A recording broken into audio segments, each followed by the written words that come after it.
بسم الله الرحمن الرحيم.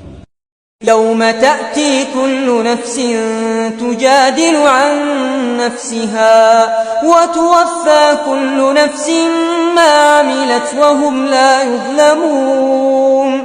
وضرب الله مثلا قرية كانت آمنة مطمئنة يأتيها رزقها رغدا من كل مكان فكفرت بأنعم الله فأذاقها الله لباس الجوع والخوف بما كانوا يصنعون. ولقد جاءهم رسول منهم فكذبوه فأخذهم العذاب وهم ظالمون.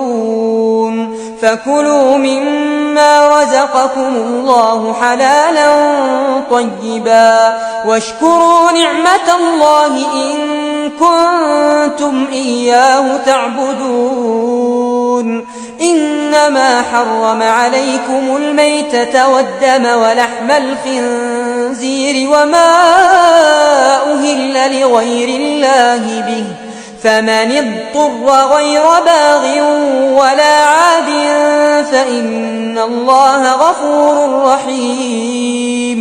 ولا تقولوا لما تصف ألسنتكم الكذب هذا حلال وهذا حرام لتفتروا على الله الكذب إن الذين يفترون على الله الكذب لا يفلحون. متاع قليل ولهم عذاب أليم. وعلى الذين هادوا حرمنا ما قصصنا عليك من قبل وما ظلمناهم ولكن كانوا أنفسهم يظلمون.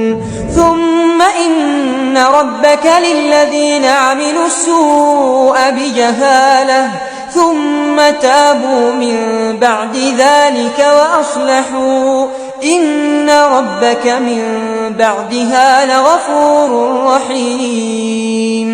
إن إبراهيم كان أمة قانتا لله حنيفا ولم يك من المشركين شاكرا لأنعمه اجتباه وهداه إلى صراط مستقيم.